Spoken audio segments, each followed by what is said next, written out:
So, this is the second schema. It's very simple. This one is very simple, as you see. It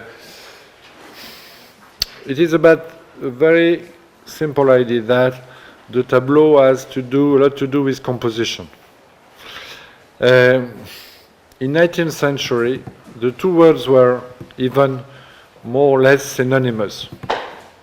If you read, even superficially, French criticism in 19th century, it is a moment of the highlight of French art and French criticism in terms of art. As you know, in 19th century, French painting is enormous. I mean, there are a long list of genius and second-rate artists and third-rate and fourth-rate. I mean, and there are a lot of debates about painting, what is painting, what it should be, and so on.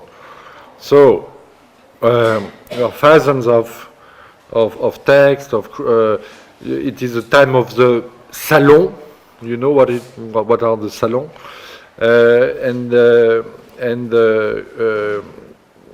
each salon is criticized. There are even books are reviewed. Each salon is reviewed, and you have even books published about the salon.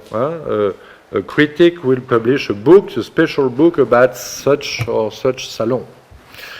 And for example, the best example of it is the Salon de 1859 by Baudelaire. We shall look at it a little bit. This text, if you never read it, you must do it. It is the most important text written in 19th century about art in general and French painting in particular, but also about many things. For example, the relationship between painting and photography. It is in this salon, the Salon de 1859, that you will find the famous text, Le public moderne et la photographie. I will not talk about this because it would take the full afternoon. I will talk about something else. But in this very book, it was published as a book, Le Salon de 1859. You have also Le Gouvernement de l'Imagination. You have also a very important text about landscape and realism. I mean, this is really probably the most important text about the most important text of criticism written and published in 19th century. So you have to read it very carefully in translation, but as much as you can in the original text also. So you can do it with a dictionary, but you do it. And if it takes a month, it's okay. You will not lose your time, I tell you. Because each line is important. I mean, Baudelaire is an enormous writer. He is the first great modern international poet. I mean, there were great poets also in Great Britain, but they didn't get this kind of international importance. I mean, before Baudelaire, you just had Goethe, which got to such an importance on an international level. So, everybody read Baudelaire. I mean, you cannot understand anything about modern art without Baudelaire. And as I told you first, the comments about his text, the recent comments, even the most intelligent ones, Benjamin, are less interesting than the text itself. And of course, what I will say is less interesting than the text itself, for sure. So you have to go to the text. I insist, it is absolutely fundamental. Alors, so of course we shall talk about it. But so in this idea of art, as you find it in this text and in other texts of the same period, let's say the second half of 19th century, if you read them, as I said, even superficially, you will see that tableau and composition are used one for the other. They're not synonymous, but they have more or less the same function in this kind of system of values, which is supporting the critical discourse. We are talking about that. We are talking about a system. This system is very simply le système des beaux-arts.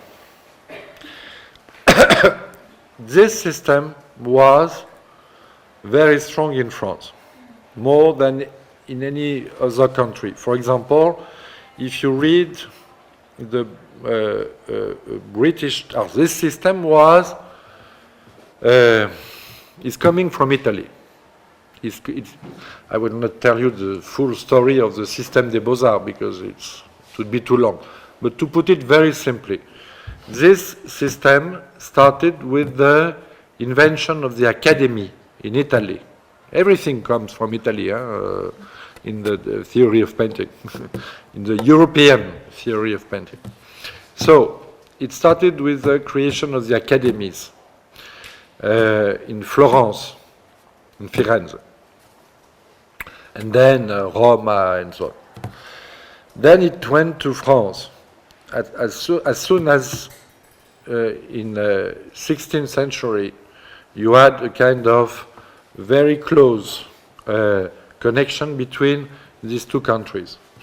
And then it was developed and systematized in 17th century.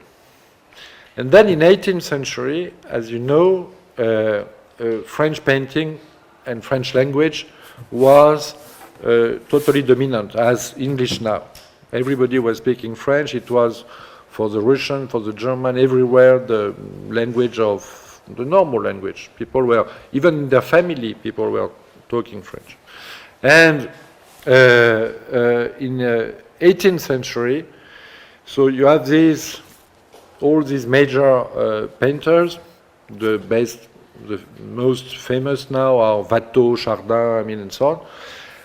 But you have also the invention of something which didn't exist before, which is, and it's not very well known, which is art criticism. And there is a starting point. You can date it. 1747. It is the beginning of what is called art criticism. It is a text written by a guy called Lafont de Saint-Yenne. But you can forget the name.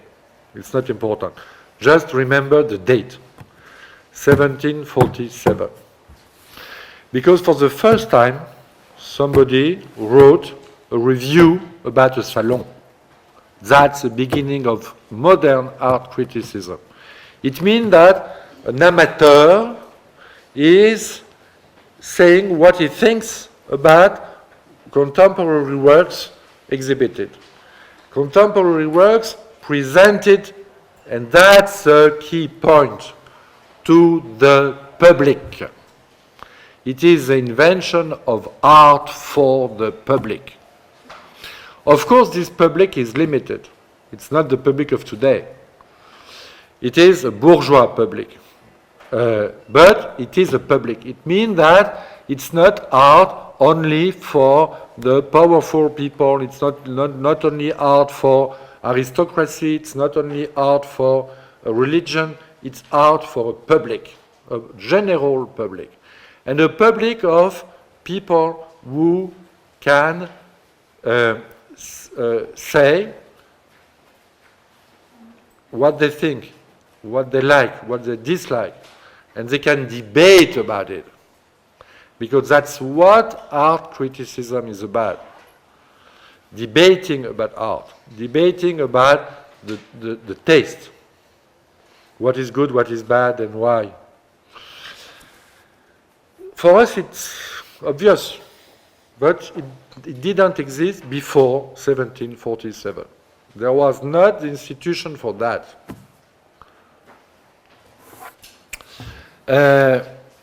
Once more, history of art goes much beyond the production of art. What is involved in art is culture and identity. Here, what you get is the invention of the public sphere. What Jürgen Habermas, the philosopher who wrote a history of the invention of the public sphere called Öffentlichkeit. The public sphere, which means the sphere of public debate, public opinion. That's what art criticism is about. When you discuss about a work of art, when you discuss with somebody else, with other critics, for example, when a critic talks about a piece of art and says that he disagrees with a colleague about this piece of art, this is public debate. And this is the next step in the invention of the Western individual. This is the invention of the liberal public sphere. Not liberal in the economic sense, liberal in the political sense. Okay? You got the point. It is amazingly important to know this. It is. Alors, so, after this first publication in 1747 by Lafond de Saint-Yenne, I suppose that none of you has ever heard this name. It's normal, and it's not so important. It has been republished, his text, and you can read them by Lafond Saint-Yenne, and actually they are very interesting. They were republished by my school, as a book. So you can read them if you read French. And they are very interesting, but let's forget. So you never heard about Lafond Saint-Yenne, but I'm sure you heard about another writer of that time. And this is really the best writer, French writer in the 18th century. Of course, Denis Diderot. And Diderot, as you know, wrote hundreds of pages of art criticism. He did it mainly for Catherine de Russie. It was not very public, but there was a circulation. The texts were addressed as letters to Catherine de Russie. It was a way to inform her about what was presented in Paris, and she could make her mind about what she would buy.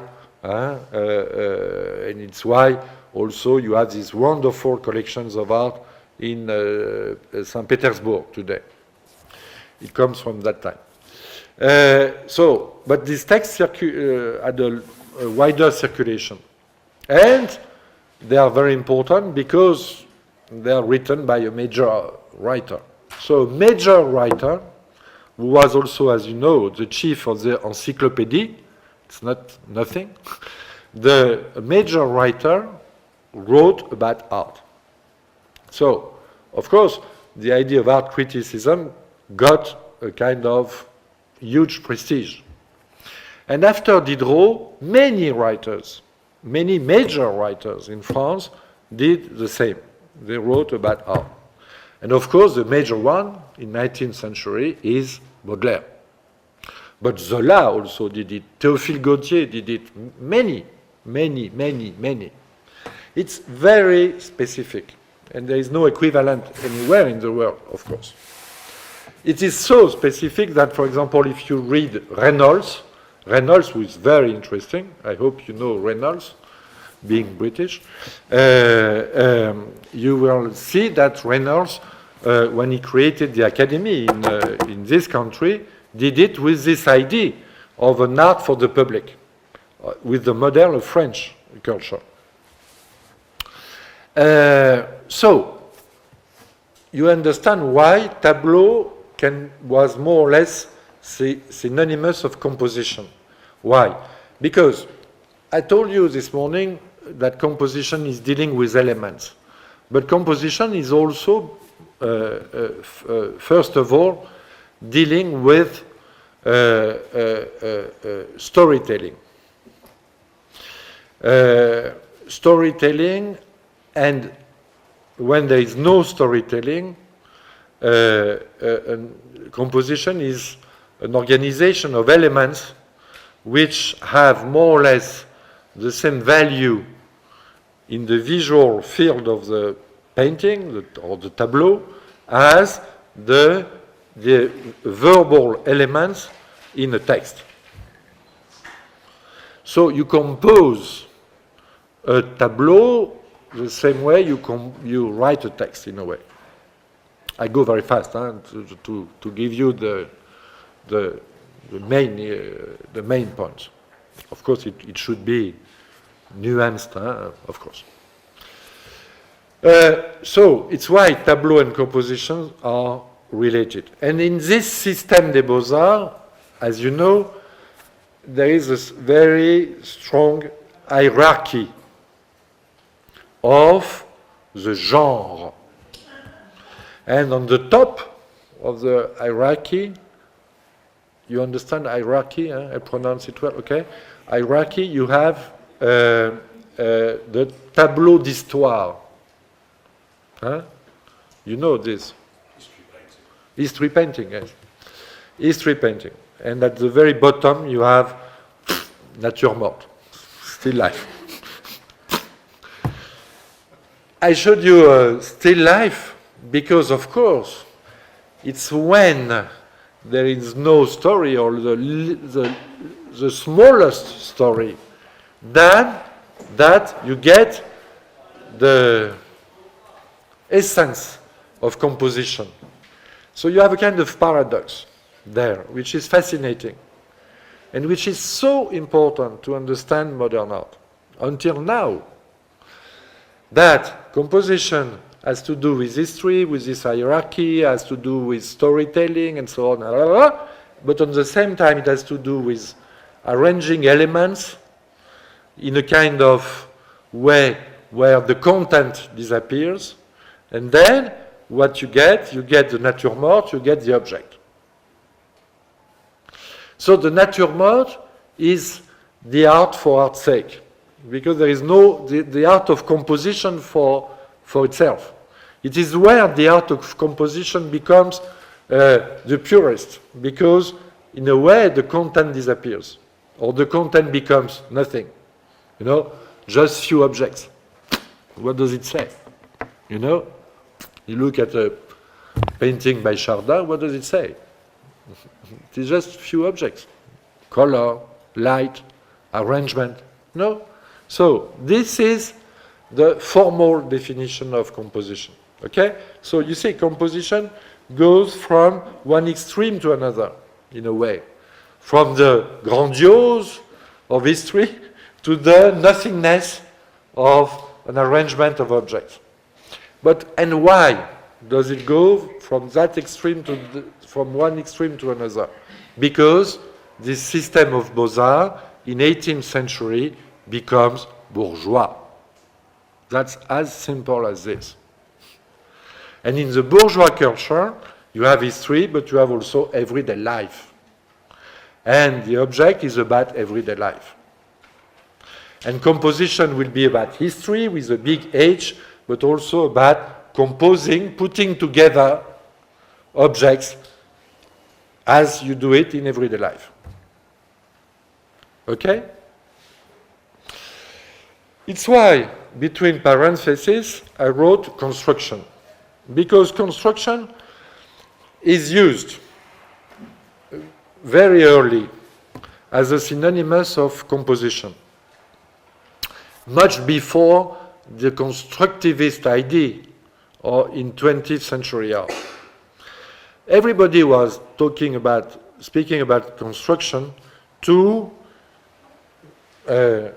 indicate to this, to quoi? What? To indicate the activity of putting things together. You know, if you say construction, you say more than just composition in a way. It's more concrete, you know. And second, everybody was using construction in reference to the body. Because you must not forget that the system of Beaux-Arts was built on the study of nature. This is the key point in the Système des Beaux-Arts, the focal point. The study of nature. The imitation of the ancient artists, but first the study of nature. Then the idealization of nature. But the study of nature was going through the study of the body first. The first thing is the anatomy. And the beautiful body is a male body. The idea that the beautiful body is a female body is very recent. It started only in Venice in 16th century, and then it became really strong only in 18th century. And even in 18th century, it's not fixed. It's really fixed in 19th century. The real body was the male body. And so the Système des Beaux-Arts was about studying nature and the body. And the body is a structure. The body is built. The body is a construction. So it was studying the construction of the body. And then everything in the world was in a way, could be examined from that point of view. I mean, with this model of the body. So, for example, a tree, it's obvious what I say, it's a direct metaphor. A tree is analogous to the body. It is a construction with the trunk, the branch, yes, the branches, the leaves, and so on. Okay? So you understand now, I think, the left part of my schema. Now, the right part of the schema. This idea of the tableau as composition, with all these factors, was specified by opposition, was specified once more, in a hierarchy. So there was this hierarchy of the genre, but there is also a hierarchy in the process of painting. When you are a painter, you have an idea. You must have an idea of the tableau. This idea is coming from literature. It's why literature is so important. Literature in a very large sense. It can be, because many painters were not literate, and they were using a very simple literature, just this kind of descriptions of subject matters. But it could be a little bit more sophisticated. For example, Nicolas Poussin was very literate, and a tableau by Poussin is probably the art of Poussin is probably the essence of the idea of the tableau in French art. Poussin was using, and as you know, Cézanne much later said that he wanted to remake Poussin from nature. It tells you everything, to remake Poussin from nature, if you followed my explanation. Alors, Poussin, for example, was very literate, so for him, a composition was really about ideas. Ideas. when you look at a painting by Poussin, you can have, I think, I don't know, maybe you think it's very dry, you prefer Titien, I don't know, and it's okay, or Rembrandt, or Rubens, I mean, okay. For French, Poussin, it's very obvious. I mean, it's not obvious, but I mean,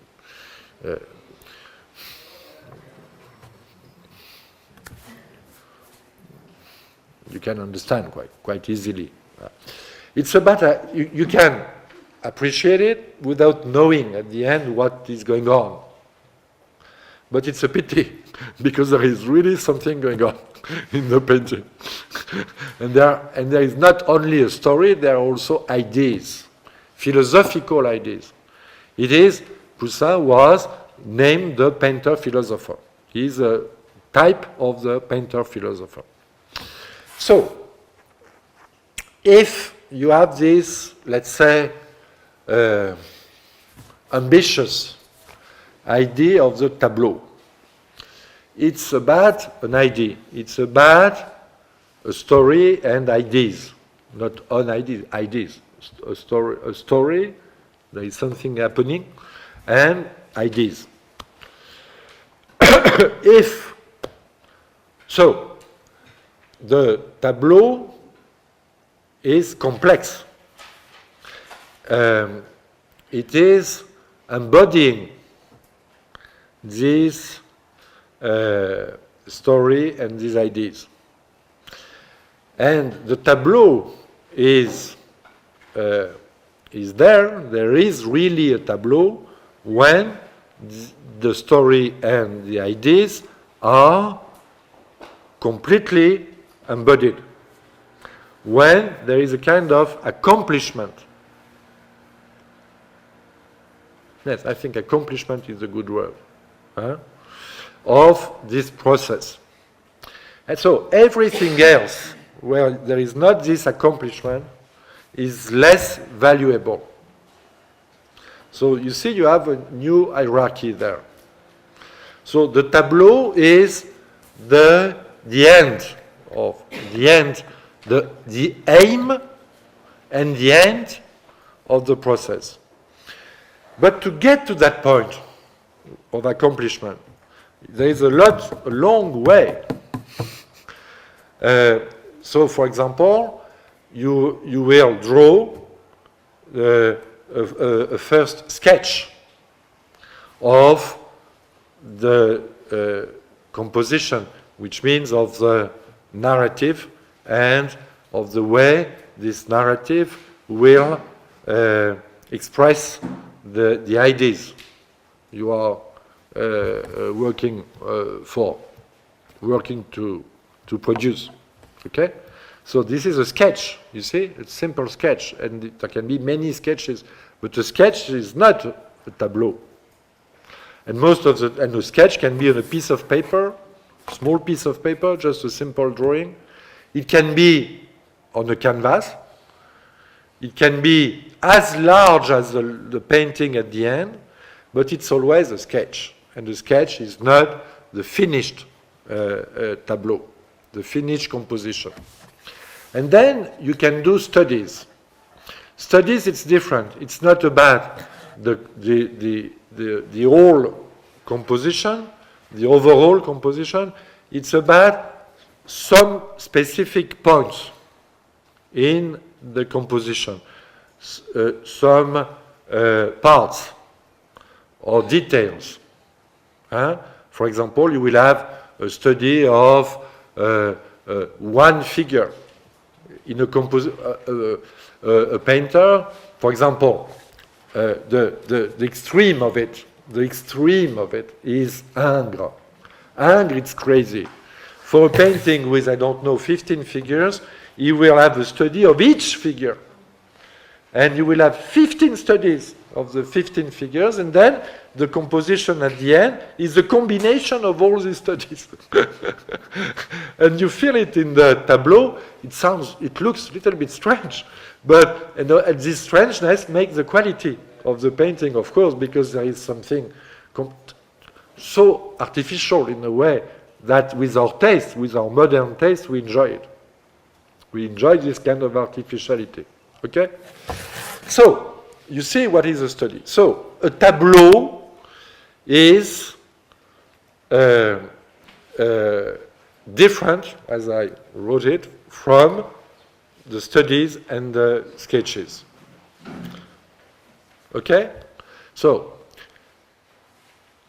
this is really important to understand why the tableau is so valuable and why the tableau is, in pictorial terms, right in the middle of the Système des Beaux-Arts.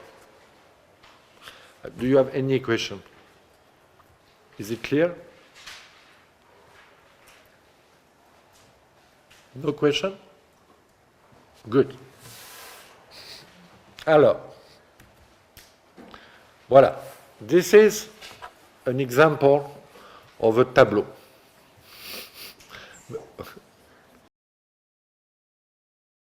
Un tableau monde.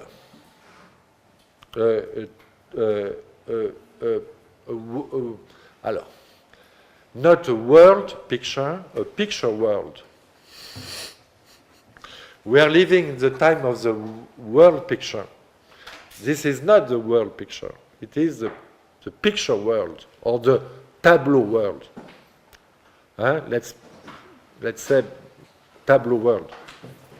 This is a perfect example of a tableau which is so sophisticated. So I take this example, and only this example I could take, a great choice.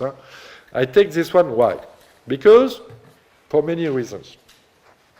It would be too long to give all the reasons, but it's a fantastic tableau by Delacroix. Okay, you all know it, I suppose. Alors, but maybe what you don't know is that this tableau was painted by Delacroix. Yes, 1827. The death of Sardanapale. Alors,